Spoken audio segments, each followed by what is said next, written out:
So our webinar today is about wind power and public engagement, cooperatives and community ownership. The speaker is Giuseppe Masini from the Department of Psychology, and we have our discussant Sigurd Lundheim from the Department of Sociology and Political Science. So now I would like to give the word to you, Giuseppe. Hello, everyone. Thank you for attending today's seminar. And just a couple of words to introduce myself. I work in the Department of Sociology in the Citizens Environment and Safety Research Group.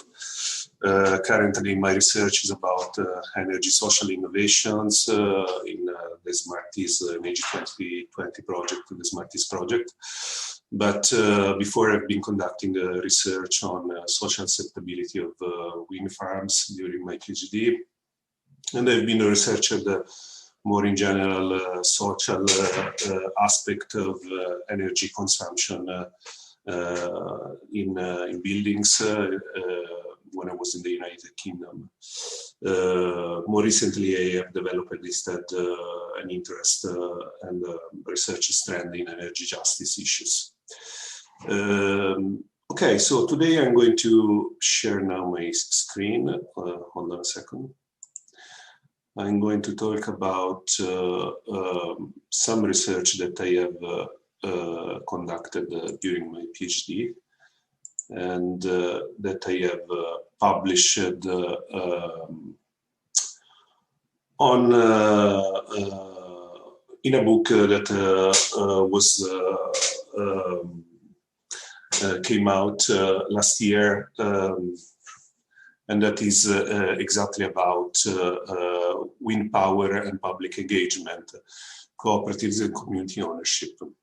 It's a book published by Routledge. And of course, you're more than welcome to ask me a copy of the chapters if you're interested to read more about this research. So let's see if I can.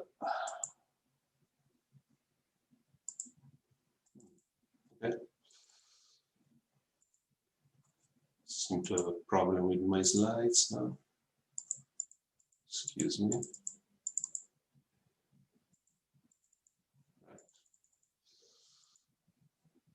I think I need to restart my slides, sorry.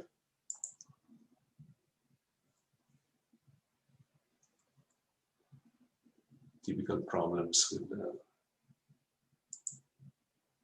Zoom. We tried it before and everything worked fine, but apparently not now.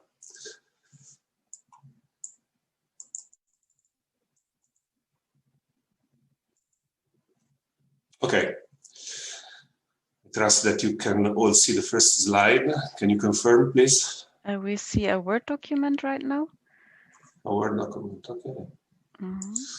Can you see there, the slide? Yes. Yeah. Now. Mm. Okay, excellent. So, social acceptability of wind farms is certainly something that is quite topical at the moment. We all talk a lot about the energy transition, and the energy transition is clearly something that is founded not only on policies that should move forward the transition, but is also founded on the social acceptance that all the changes that the transition will bring might have. And in this respect, theories of social acceptability are really important right now. In this case, I'm going to outline a little bit the hypothesis of this study, and then I will talk about some British cases that I looked at during my PhD. Then I will clearly present some results and briefly some conclusions. So, well, there's not much to say about the energy transition that you already don't know, but what makes sense to point at is that a huge investment is required in the coming years at least after what is the result of a research from IRENA, the International Renewable Energy Agency. So between 2015 and 2050, a cumulative investment is needed in energy supply and demand assets of 157 trillion of USD dollars. Much of this investment will go towards renewable energy, of course. So the fact that renewables in all their shape and forms are accepted in our environment is something very important. We try to focus a little bit on the social aspects of a just transition in a paper that we recently published, and we considered 4 major social aspects of the transition as something that research policy research should focus on, and one is the intergenerational justice issue, vulnerability and energy transition. So how some individuals might be more affected than others by the transition. The transformation of the social imaginary of places, and so how our environment, the environment in which we live, is going to change thanks to this energy transition, and possibly also how we can compensate for the presence of energy infrastructure that might be considered penalizing for individuals that live close to it. So at least 3 of these, I'd say all 4 of them, are relevant when we talk about wind farms. So which kind of environment are we going to live for the future generations?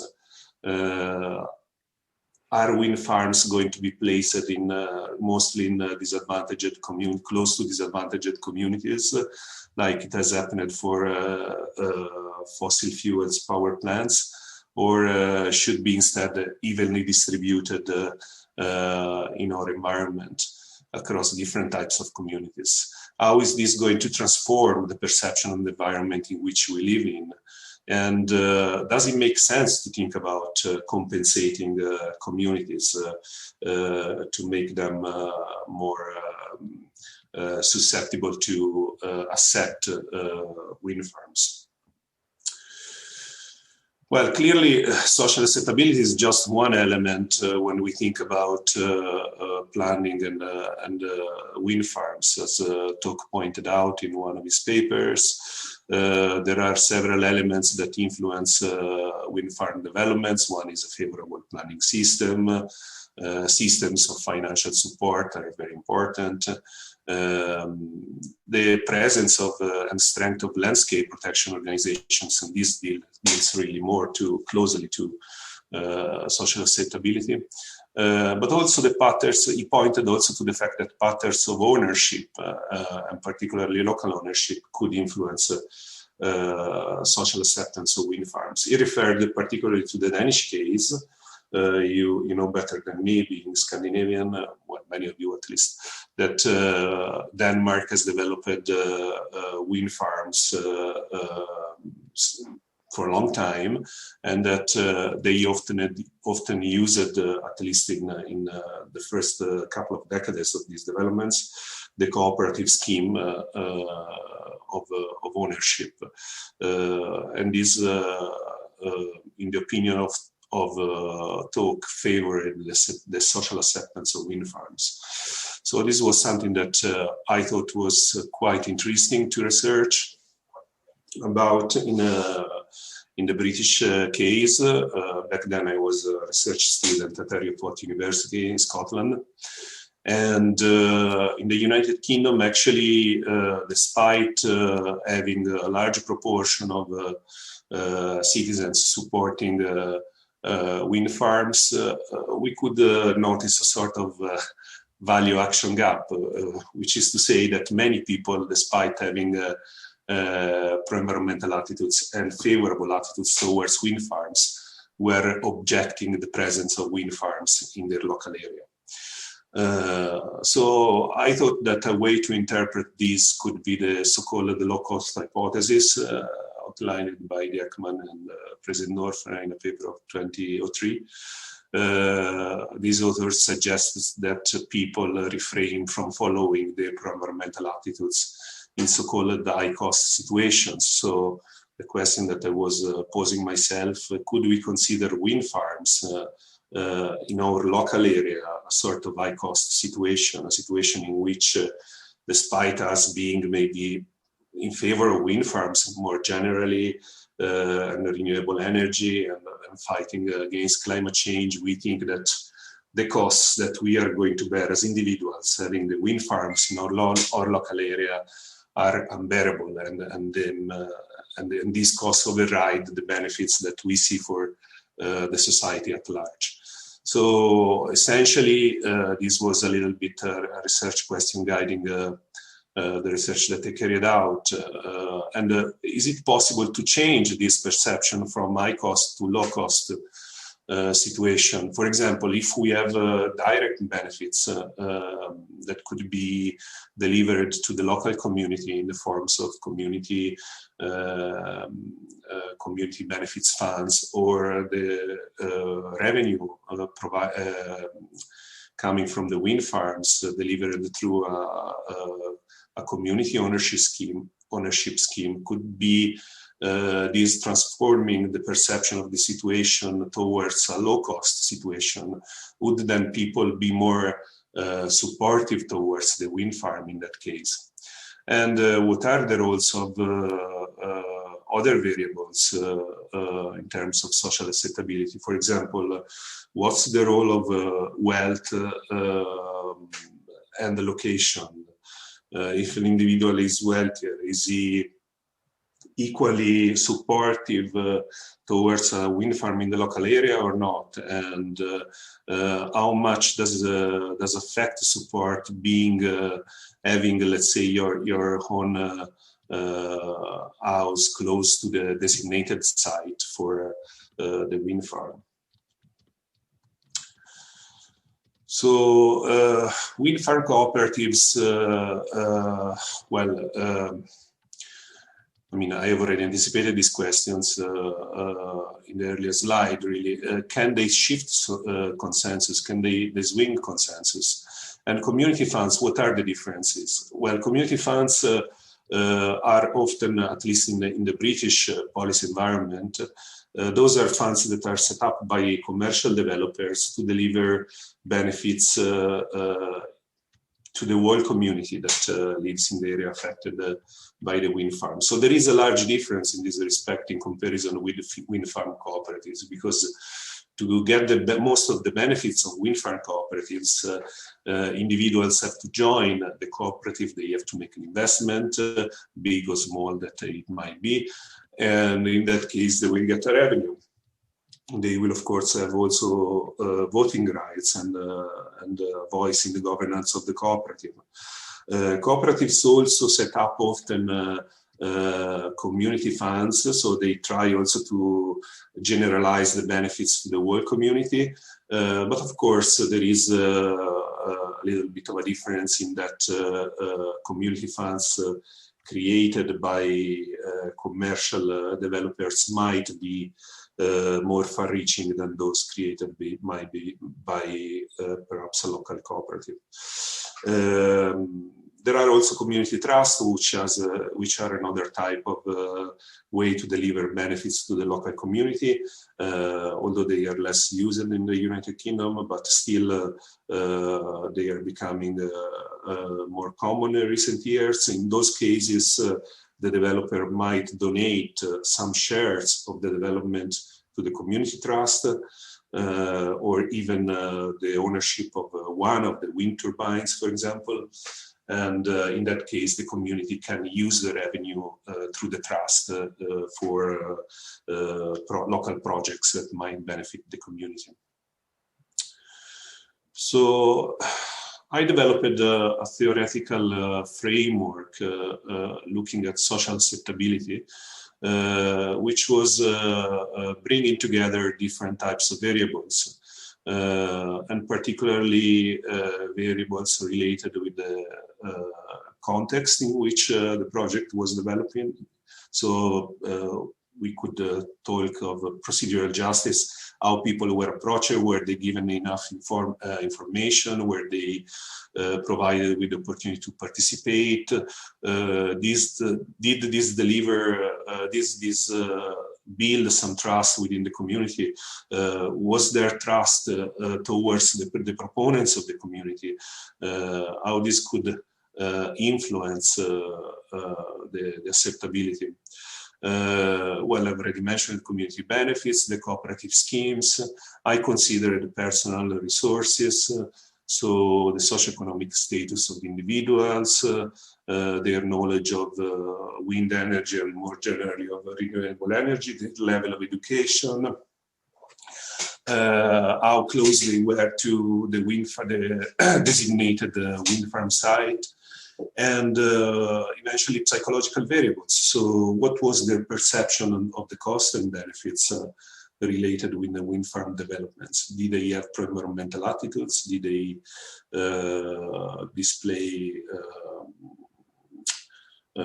place attachment attitudes or not? I thought that these variables would interplay and they would influence an evaluation of perceived cost and benefits, eventually leading to a behavior intention of supporting or opposing the wind farm, and also joining or not the wind farm cooperative. I looked at as a first case Westmill wind farm. Back then was the first community, or had the ambition to be the first 100% community-owned wind farm cooperative in the UK. Was it really? Well, quite, I'd say, in the sense that they also benefited of an investment of a large cooperative that was based in the area. So not all the shares of Westmill wind farm were ultimately owned by single citizens or residents, but there was at least a large cooperative business that was that had joined the scheme. It started like a single person application, so it was a little bit peculiar in a way. Then he shifted the application. He's a farmer living in the area, D'Antoine, and he later decided that he wanted to socialize the project. So instead of making a wind farm on his own land, he wanted to make it a community wind farm. The area is a wealthy area in Oxfordshire, beautiful countryside actually, in the Vale of the White Horse. And there was a strong opposition and a deeply divided community when I visited the area to carry out some interviews. Back then I interviewed stakeholders of the project, so local politicians, members of the support group, and members of the opposition group. I interviewed the farmer who started on the project, and also I interviewed some representatives of third-party organizations that supported or opposed the project. I remember interviewing members of Friends of the Earth, members of a local energy agency, and members of an organization, the National Trust, which was protecting natural environment and the heritage of the environment in the UK. Well, just to give you a short taste of the type of answers that I got, this was a quote from one of the respondents, a member of the opposition group, and she was talking about wind farms that she saw in another area, and she said, "I've been to see this." She visited this wind farm to gather an impression of the place. And she said, I've been to see these big ones and I know what it does, not only visually, but the noise. It's the whole thing. It says it doesn't matter what impact we have on this landscape. And it does matter instead for people's hearts and minds. It does matter. And in their own attitude to their own landscape.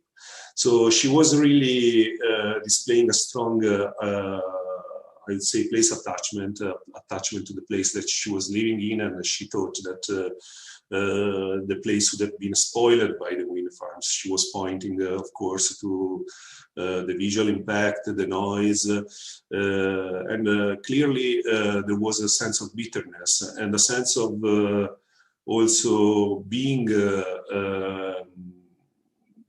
sort of a local environmentalist. She described herself in that way, who was opposing instead other type of environmentalists like Adam Twine, the man that you see in the picture, who was instead, let's call him a global environmentalist, a person that was active in the Green Party in the United Kingdom,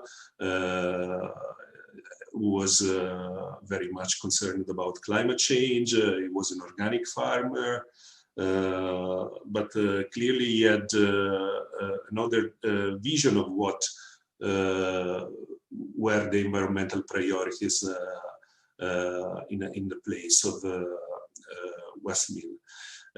So he thought that climate change should have the priority, while others instead thought that the protection of the local environment needed to be prioritized. Well, in this case, trust was a very important aspect of the wind farm debate, because as they saw this an initiative of Adam Twine, many suspected that actually the wind farm was created to benefit the farmer who started this project specifically. So they didn't quite believe him when he decided to make of it a community project. The community ownership was introduced at a later stage, as I said earlier. And this, when actually he faced some resistance in the local authority. And this, I think, is a good lesson, because it shows that when you want to create a community energy project, you need to find the right way to inform the local community, to create a process of involvement since the beginning, socializing immediately this purpose instead of introducing it later, because then many people will think that is just a trick and escamotage, a way to win the consensus of the people. There was a concern about the health effects of the wind farm, which I found surprising, but many people, many of the interviewees, at least the opposers, thought that really the wind farm would have created a worse environment. They cited issues like low frequency noise that they thought would have affected the health of the local community.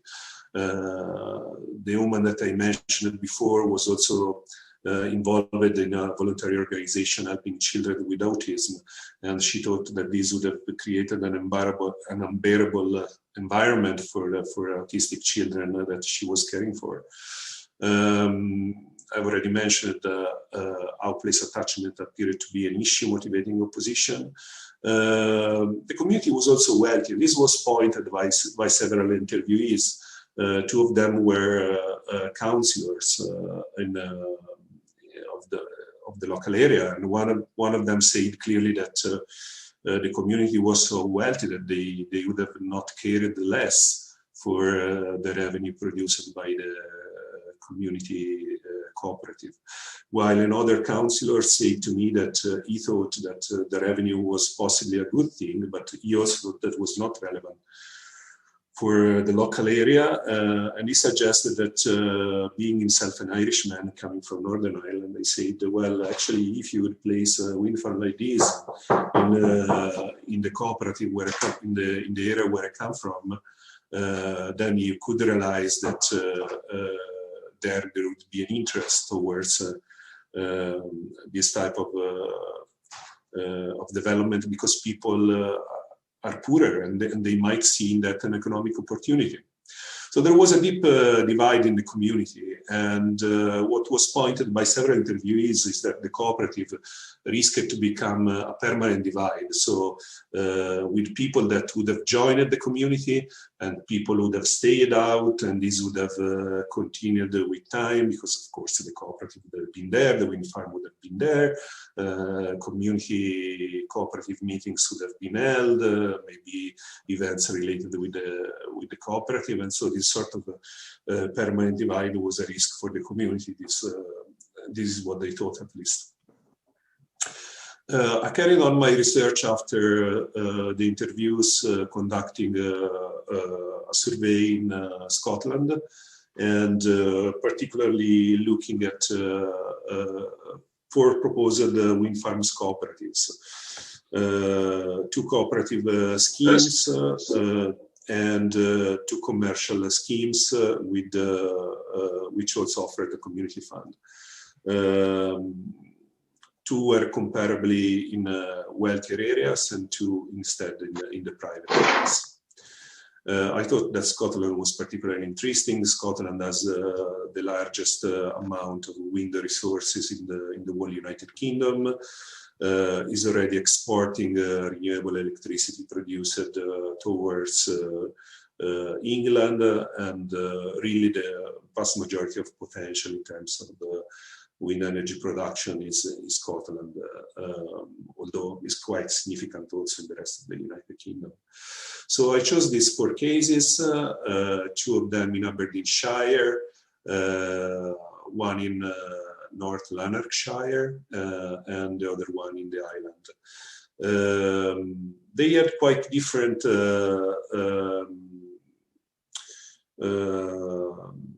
statistical indexes of multiple deprivation.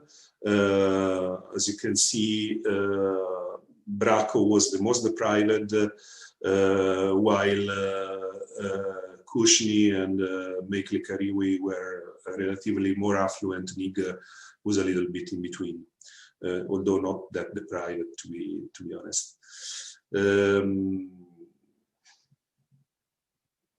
Well, if we look at the incomes, we can see, for example, that in the area of Bracco, nearly 30% of the people most likely were on benefits, or anyway were on part-time jobs. They were earning less than £10,000 per year. So that would be what, 30,000 euros more or less, so 130,000 Norwegian kroner in a year. And instead in Kushney and Meklikariwe, the situation was different. Particularly in Meklikariwe, there was 23% of people that had an income of 80,000 or more pounds per year. I surveyed 1,000, well, I addressed my postal survey to 1,000 households, which were randomly selected using the Royal Mail postal file. I selected 250 of them living close to each site, and half of these, so 125 for each case, were in the distance band of 0 to 5 kilometers, and the other 125 in the distance band of 5 to 10 kilometers. I did 3 mailing phases, the first 2 with, well, the first one with a questionnaire, the second was a letter of asking for, soliciting for an answer, and a third mailing in which I again posted the questionnaire and asked for a final time for that to be returned.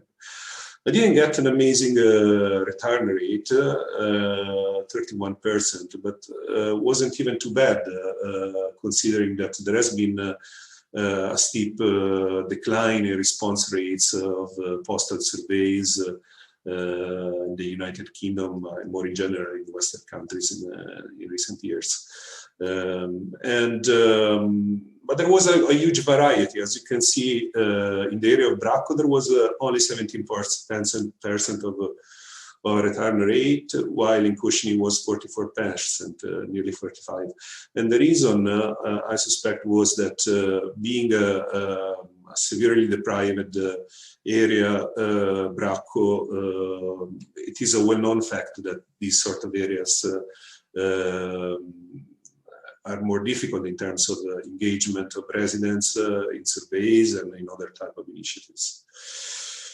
So looking at briefly now at what were the variables that seemed to impact the most the opinion of towards the wind farm, I carried out a number of non-parametric correlations using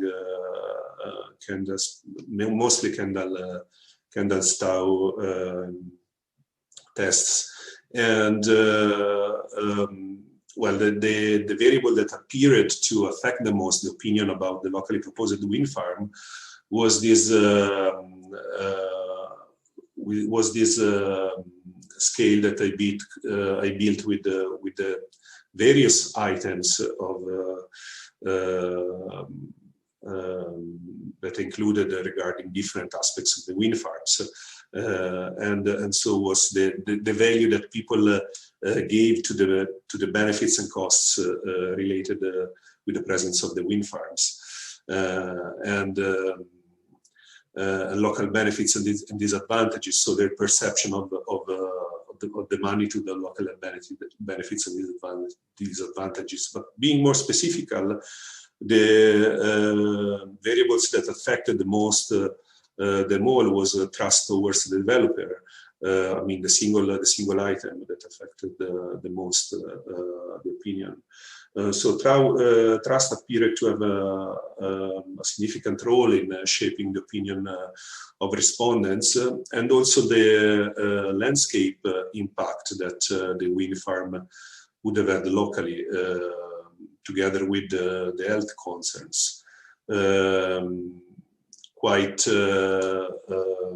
It was to be expected, and so was to be expected that those that opposed the wind farm would have also opposed the cooperative scheme.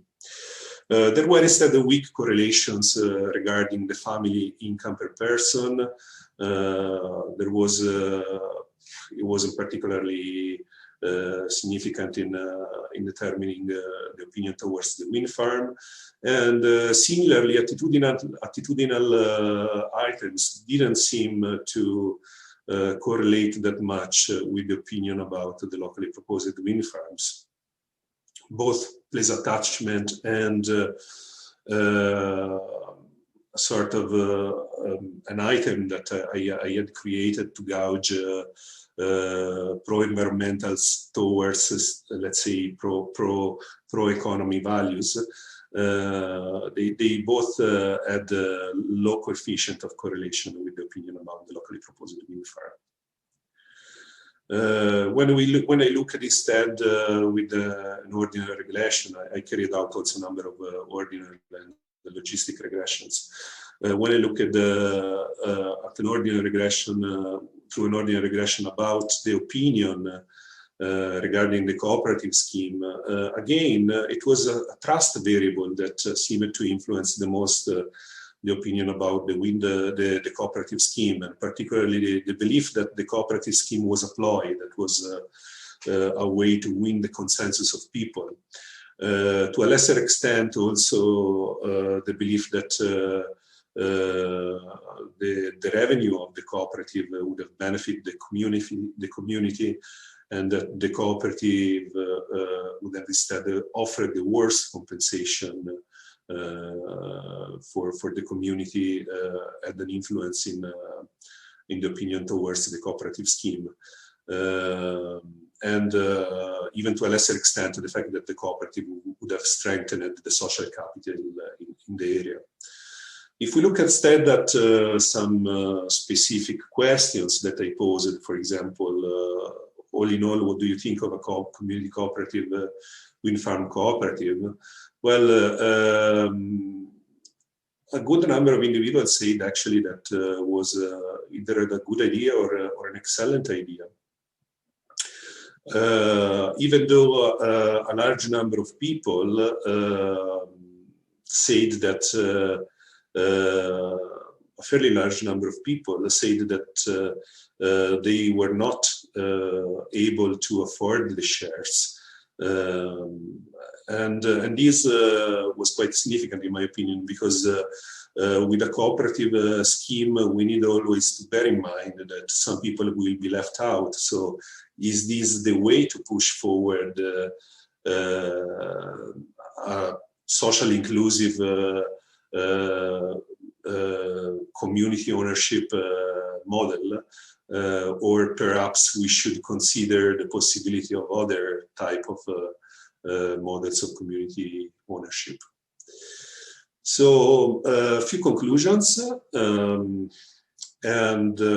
well, first of all, social acceptability is a key aspect, of course, on the energy transition, as I pointed out earlier. So we should keep thinking what might favor social acceptability, whether the community ownership might have an impact on social acceptability. I personally believe it has. I personally believe that is also a way to make the energy transition more just. But perhaps the community cooperative scheme is one of the schemes that we can use, but there are other schemes that we could consider, like, for example, the community trusts with developers donating to the local community a part of the ownership of the wind farm. So in this respect, we could talk of a sort of compensation that is given to the local community to host the wind farms. Is this a good way to fill the value action gap between pro-environmental attitudes, pro-renewables, and the support for a local wind farm? I'm not sure of that. I think that it depends a lot on the type of local community that we are facing. I think that is possibly true that communities that are more deprived might see an opportunity of development in wind farms. Other communities which are wealthier might think that instead the wind farm is just something that is going to spoil the beauty of their environment, or even depreciating the property values that they own. So they might. There might be different responses in different environments. Certainly what would benefit filling this value action gap would be to have a better communication and a trust building exercise that is based on procedural fairness or procedural justice elements. So having a sort of formalized environment in which individuals have the right to be informed, have the right to be involved in a process of discussion about the development. And this in some environments is not yet present. I don't know about planning regulations here in Norway. It might be the case that it is. In the United Kingdom, it seemed to be that many of these developments were going over the top of people before that they could even realize. So the cooperative scheme and the community funds are not a silver bullet to facilitate social acceptance, but they could help. And I think that it makes sense to research further these schemes to understand whether we can facilitate more acceptance of wind farms, considering that they could play a very important role in the energy transition. Well, thank you. And if you have any questions, please come forward. Thank you for a really interesting presentation. And I think many things to consider also in the Norwegian discussion on wind power. I would first like to give the word to Sigurd for some comments before we open for a general discussion. Thank you, Sarah. To say this is a very interesting presentation. I think it does raise a lot of important questions, and also I do have your book, which I do recommend. It's a nice springboard for further research, especially the final conclusions chapter. I guess I have some questions regarding the perceived fairness of sort of having a formalized compensation scheme for wind energy. I guess in more wealthy areas, as you mentioned, a flat compensation fee might not go as far as it would in a more disadvantaged area. And also, when it comes to disadvantaged communities, I'm wondering what you think about them being maybe sort of overrun by the developers. So the developers say, no, we don't want to share the revenue from the wind farm, and the disadvantaged community might not have the resources to sort of fight the developer on that front. I was wondering if you have any thoughts surrounding that. If there are any ways to increase the, I guess, inclusion and justice for everyone. Well, I think that two things. Well, first of all, you said, are developers willing to share the revenue from wind farm development? Well, in the United Kingdom, as far as I know, the current planning regulations strongly encourage developers to do so, to deliver some community benefits. This is a recommendation that is made explicitly in the regulations.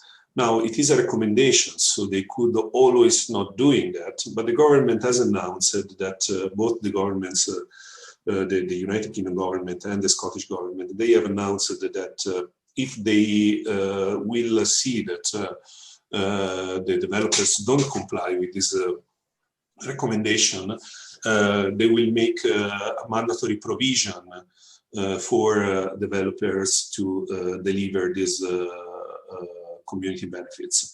So I think that as the British government is considering that, other countries have already gone through that route, if I'm not mistaken.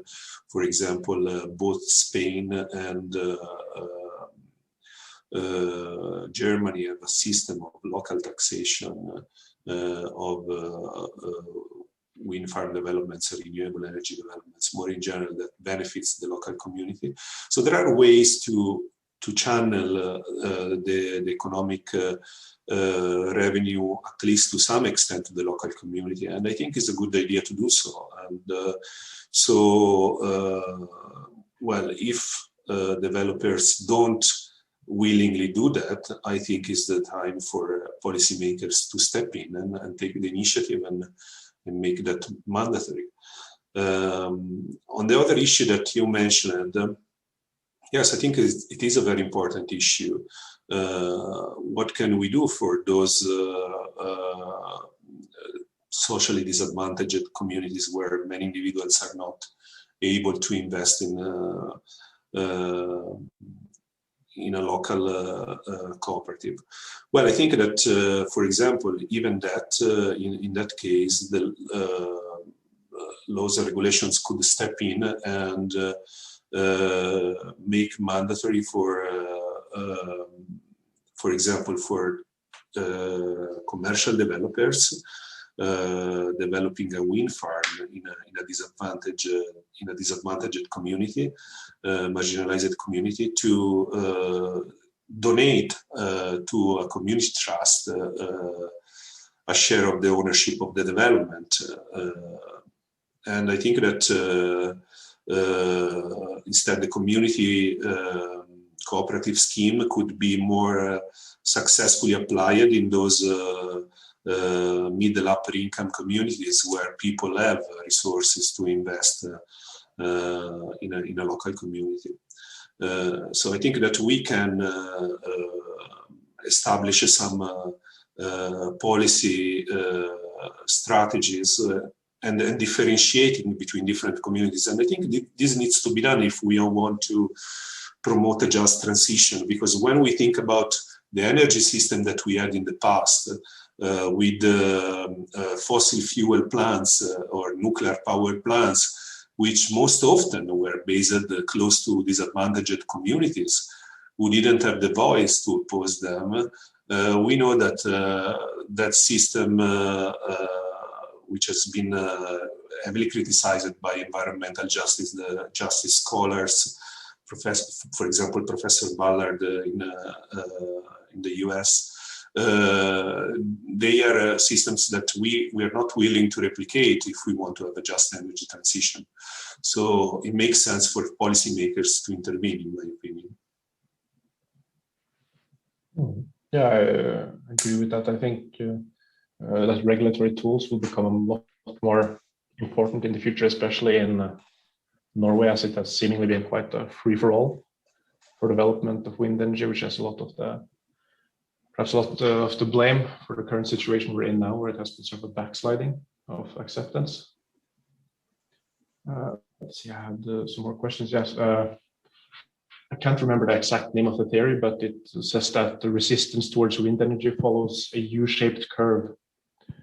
And as you also mentioned in your presentation, that co-op or cooperative systems can lead to a longer lasting resistance towards wind energy, and that it will split the community. Do you think there is some way to lessen the risk of this happening, to sort of have the community be able to unify despite perhaps having different opinions when it comes to development of wind energy? Or is it more of a... Well, I think that a cooperative scheme should be proposed since the start of the project. So it should be socialized immediately, and it should come together with a community fund that is aimed at the whole community, respectively from individual citizens joining or not the cooperative scheme. So the two schemes can coexist, actually, so that if some people don't join the cooperative scheme, they can at least benefit from the community fund.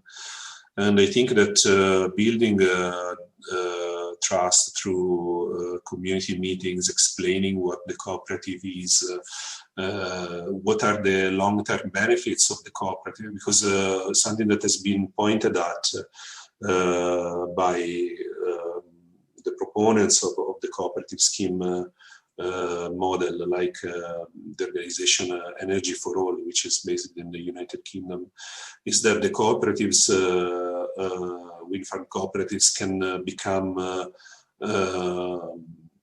experiences that are able to engage the community in future sustainable energy projects, so or environmental projects more in general. So there is possibly also benefit of the cooperative in the long term in terms of creating a community structure that might benefit long term the community. So that's why there was also this interest that I had when I carried out the survey in whether people thought that there could have been an increase in social capital in the community. And I think that as there is a potential of divide, there is also a potential of delivering a good number of benefits. But what is very important to reduce as much as possible the risk of creating a deep divide is really socializing from the start of this project and explaining it and making sure that even those that decide not to contribute at least can benefit in terms of a community fund for the whole community, by the presence of the wind farm. Mm-hmm. Thank you. That was all my questions. I guess we can open it up to a more public question round now. Yes, great.